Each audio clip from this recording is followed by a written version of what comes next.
We have seen Shedeur Sanders take second-team reps before, but today, interestingly, at least during one move-the-ball period, and it was really one of the first move-the-ball periods that we've seen, the Browns actually had Shedeur Sanders go ahead of Dillon Gabriel. Yeah, I think so. I think he's earned it, and I think we've all seen that. He's done a really, really nice job with all of the things that the Browns have given him to do so far. Big news out of Cleveland. Things have taken quite a turn. Mary Kay Cabot, who used to be one of Shedeur Sanders' biggest critics, is now giving him credit where it's due. She recently shared that Shedeur has officially moved up to take first-team reps at training camp, ahead of Dillon. According to Cabot, Shedeur didn't just land the spot, he genuinely earned it, showing real improvement and skill. This is a big shift in how Shedeur is being talked about, and it really speaks to his hard work and focus. Cabot now says he's no longer just a rookie backup, he's a real contender for the starting QB job. Head coach Kevin Stefanski has reportedly approved Shedeur for those first-team reps, which are expected to start next month. It's a big step forward, and a clear sign that Shedeur is ready to compete at the top level. As we get closer to the season, all eyes will be on Shedeur to see if he can lock in that starting role. But it wasn't always this way. Back during minicamp and OTAs, Cabot was one of his toughest critics. She constantly labeled him as a fourth-team quarterback and argued that he wasn't getting the reps he needed to show what he could do. For a while, she seemed like one of the only media figures not sold on his potential. While most of the coverage was backing Shedeur, Cabot stood firm in her doubts about whether he was truly ready. The way it played out yesterday is the way that I thought it would, is that Shedeur right now is the fourth-team quarterback. He did not take any team reps yesterday. Sometimes there's misinformation that comes out of an OTA like that, but he just did not take any team reps. And not just that he wasn't the second guy or the first guy, he didn't take any 11-on-11s yesterday. At one point, Mary Kay Cabot even claimed that Cleveland wasn't setting up Shedeur Sanders to compete for the starting role. In her view, Shedeur wasn't in line to start any preseason games, at least not yet. While he was holding it down with the fourth-team offense, Cabot highlighted that he wasn't being prepped the same way as Dillon Gabriel or the more experienced Kenny Pickett. According to her, the coaching staff hadn't given Shedeur the go-ahead to practice with the first-team unit, leaving a lot of people wondering what his actual role on the team would be. At that stage, it was obvious Shedeur still had a lot to prove. When Cabot was pushing the idea that Shedeur was stuck as the fourth-string QB, plenty of people pushed back, and Kimberly A wasn't having it. When she was asked whether Shedeur had been buried on the depth chart, she didn't hesitate. Kimberly shut the notion down completely. She said flat out that there was no way you could seriously put him in that spot. Anyone who thought Shedeur was being overlooked, she said, was just getting it wrong. According to Kimberly, it wasn't just unlikely, it was straight up inaccurate to say he wasn't being noticed. His skill, presence, and the way he played made it impossible to ignore him. He's as old as Harry, and you're sending him out there against these guys. I don't like anything about it. Extension because it hurts the team every way you look at it. And then finally, Kmart. If I said Cleveland, are they making a mistake burying Shedeur Sanders on their depth chart? Rainey, I don't think he's buried at all. I think it's so premature to even frame it like this. I understand the interest given the fact that there are 4 quarterbacks there, but to say a disservice is being done to Shedeur, I think is a bit. Mary Kay Cabot didn't just stop at calling Shedeur a fourth-string quarterback. She kept doubling down. She even floated the idea that Deshaun Watson could return and take the first-team reps instead of Shedeur. Her comments came across like she was trying to downplay any momentum Shedeur was building, insisting that Watson would likely have the better shot at running the offense. It started to feel like she was more focused on finding ways to discredit Shedeur than acknowledging his progress. Even with his clear potential and steady improvement, Cabot kept pushing a narrative that seemed more about keeping him out of the spotlight than giving him a fair shot. People kind of went crazy over something I wrote last week, that Deshaun's going to have a chance to come in and compete. I didn't say Deshaun was going to come in and be the starting quarterback, that it will be someone else. I don't know if it will be a rookie that they bring in. I don't know if it will be someone that is on someone's roster right now that they're going to try to trade for. Mary Kay Cabot didn't hold back when talking about Shedeur Sanders after his ticketing incident. She openly questioned whether he had what it takes to be a true quarterback, calling the situation a serious red flag. Cabot didn't just mention the speeding. She pointed out that Shedeur was going a shocking 40 miles over the limit. She even claimed he was racing another driver who was clocked at 92 miles per hour, describing the whole thing as reckless and dangerous. Her coverage left no room for interpretation. "This isn't what you want from your quarterback," she said, framing the incident as more than just a traffic mistake. It was, in her view, a sign of deeper concerns about his maturity and leadership. But Shedeur's fans weren't having it. The backlash came quickly and loudly. As the criticism piled up,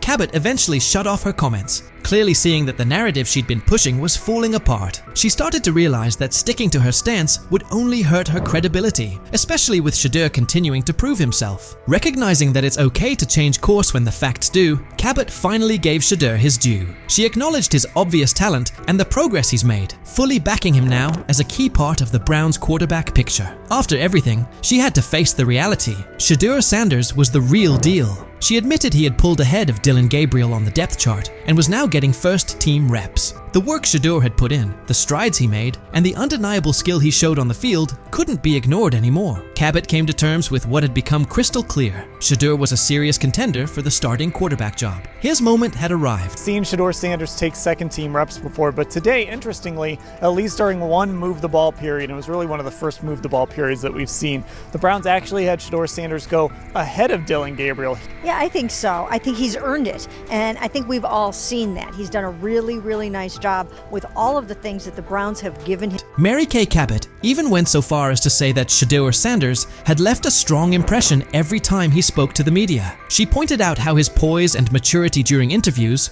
only added to his rising reputation, stressing that the Browns were taking everything into account. According to her, Shedeur seemed to stand out above every other quarterback on the roster. It was becoming more and more obvious that his progress wasn't limited to just what he was doing on the field. He was also stepping up as a leader off of it. Her change in tone showed just how hard it was to ignore Shedeur's impact and the potential he was starting to reveal in every part of the game. Shedeur Sanders has now shown, without question, that his skill and drive are the real deal. Even Cabot, once one of his harshest critics, has come around. His development as a player, his ability to exceed expectations, and the way he carries himself in front of the media have all helped shift the conversation. He started out being dismissed as a fourth-string quarterback, but Shedeur kept pushing, eventually moving ahead of names like Dillon Gabriel. Through strong showings during minicamps, OTAS, and the lead up to the season, he's proven he's ready for the spotlight. And it's not just Mary Kay who's flipped her stance. A lot of people who once doubted him are now among his loudest supporters, giving him credit for the growth he's shown and the potential he brings to the team. Shedeur's rise has been all about resilience. He's turned criticism into motivation, and that dedication has earned him respect. His progress isn't just about football, it's also about the leadership and maturity he's displayed along the way. As Shedeur keeps growing, it's clear he's not just another rookie, he's on track to become a breakout star. What do you think? Has Shedeur truly earned his spot as a starting QB contender, or is there still more work to do? Was Mary Kay right to change her opinion, or should she have stuck with her original take? What do you think was the turning point that flipped the script for Shedeur? And do you believe this support he's getting will keep building as the season goes on? Out there, I talked to Denzel Ward. Yep. I talked to some. Wait, let me. I didn't say the name. But anyway, I done talked to some people. He looked different. There's a difference when that young bull is out there spinning that ball. You hear me? Mm-hmm. Difference. I'm talking about football. I ain't talking about no media and all that hoopla and all them. On Twitter they putting up the numbers. Some he with 10 for 12 for 2 touchdowns. I'm talking about when he's at the helm, he looks different. Whether he's going with the first team, second team, or third team. It don't matter. From being buried on the depth chart as a fourth stringer to suddenly becoming a standout on the second team, Shedeur Sanders just pulled off the most impressive quarterback comeback since Tom Brady made the world believe he wasn't finished at 40. What is it going to take for you to just buy in to Shedeur Sanders when players all around him are telling you how different he looks, how good he looked, how he just has that aura to him? Because it seems like all the players that are around Shedeur Sanders have nothing but great things to say about him and love him. Because again, he clearly just looks different than the rest of the competition that we've seen. And like I said, the last time I've seen guys go for or say things about a certain player like that, it was Baker Mayfield. So could 12 be that guy? How long until we see 12? Because I feel like it's just a matter of... The same haters who were cheering when he got dropped to fourth string are now scrambling for excuses faster than a glitchy Wi-Fi during the Super Bowl. Get ready, because this isn't just a step up on the depth chart. It's a serious reality check that's got the critics choking on their own words with a big helping of humble pie. Being said, I see some balls coming out of Shedeur Sanders at that game, and I'm like, kind of looks like a guy. Yeah, I'm reading. He can sling it. I see him, some of the veterans, how they talk to him, mic'd up, see what he's doing in the community. Yep. Talking about Njoku there? Joku, Mike Napier. Once you see, different little interactions and things like that, I know he has the talent. We'll see. It'll be a competition that usually brings the best out of guys, especially young guys. So I'm interested to see how that quarterback situation. I've heard he's been outstanding. The Cleveland Browns training camp just turned into the most talked about event in town. All thanks to Shedeur Sanders, who took his spot as fourth string and used it as motivation for one of the most impressive rises the NFL has seen in years. While everyone was busy counting him out and calling his career dead, Sanders was quietly putting together a performance so good that coaches are saying they haven't witnessed anything like it in the last 15 years. Drafted in the 5th round, all that means nothing when it's time to play football and that whistle blows. He looks different than the rest of the competition. That's what I heard. And I'm talking from not Brother Ward, I'm just talking about from sources that's in that room, that's on that field, that's playing the sport. Man, come on, man. Yep, coaches with decades of experience are honestly scratching their heads, trying to figure out how someone goes from being a practice squad afterthought to seriously competing for a starting spot in just a few weeks. Thing is, they never planned on taking him. The problem is, like Ocho Cinco said, you got somebody that has endeared himself to the locker room. And guess what? The difference between him and Tim Tebow, the biggest one, is he can play. He can throw the ball. Tim Tebow running around being an H-back, he can throw the ball. And he's done everything he needs to do. He ain't saying nothing. He ain't rocking the boat. He ain't mad about the reps. He ain't mad about none of that. All the people out there want to see is this, like Tyver said earlier. We want to see what he can do with Jerry Jeudy. That's it. I want to see what he can do with David Njoku. I want to see him with Junkins. I want to see him with the first running backs. If you are cooking, if you are beating down the doors with the 3s and 4s, guess what? You deserve more. That was a bar. It rhymed. It was. Remember when Mary Kay Cabot dropped that bombshell report saying Shedeur Sanders was the 4th string quarterback? The internet blew up faster than a Michael Bay explosion. Critics came out of nowhere, like ants at a picnic, rushing to call his NFL dreams dead on arrival. They claimed he was only shining against guys who'd either end up on practice squads or be out of the league by September. They pointed out he wasn't getting reps in 11-on-11 drills and said he needed to earn his way up the depth chart.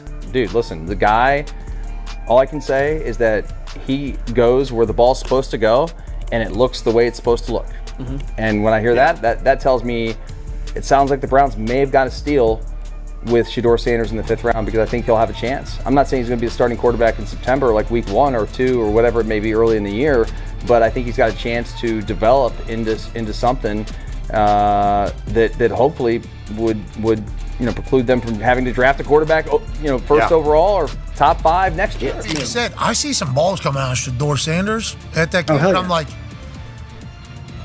kind of looks like a guy. Yeah, I'm reading. He can sling it.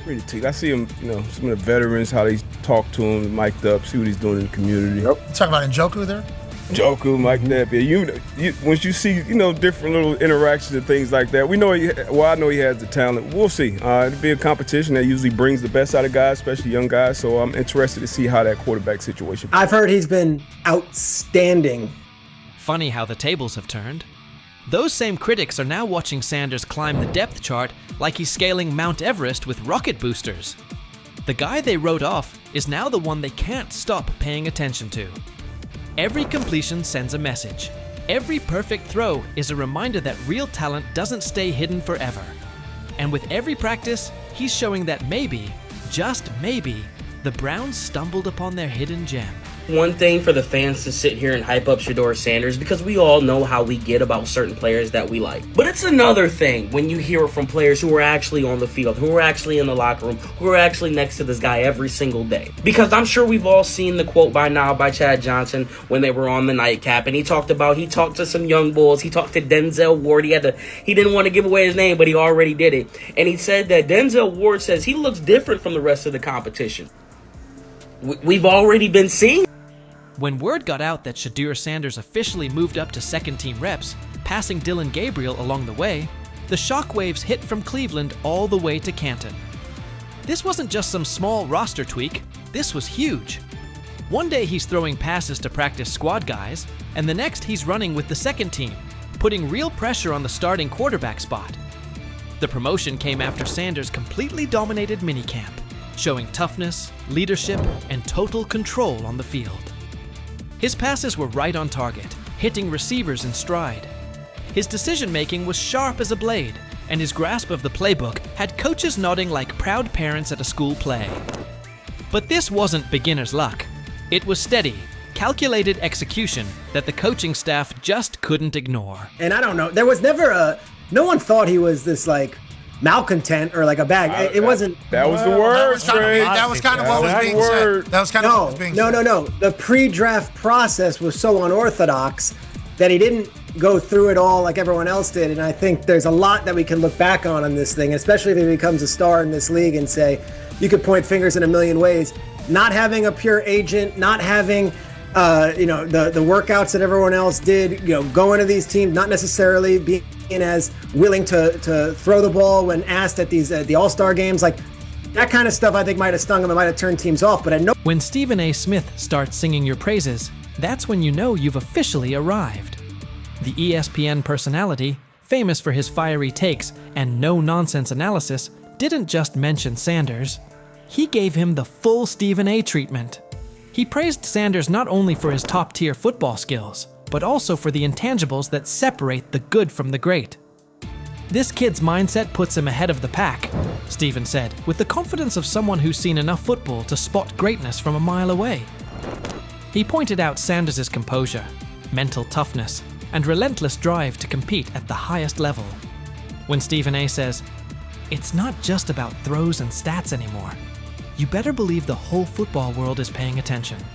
All this stuff wasn't made up. I covered the draft for ESPN. I'm sitting on the desk. It's Shefty, it's Mel, it's me, it's Lewis. I heard some of the same things that Deion Sanders is talking about. And S.A. and Kenton, you know this, we all have relationships. We all have people who tell us information, they help us prepare to do our job. I heard some of the same things. Some of these things weren't necessarily made up, at least I don't think, from the people that I trust who told me these things. And so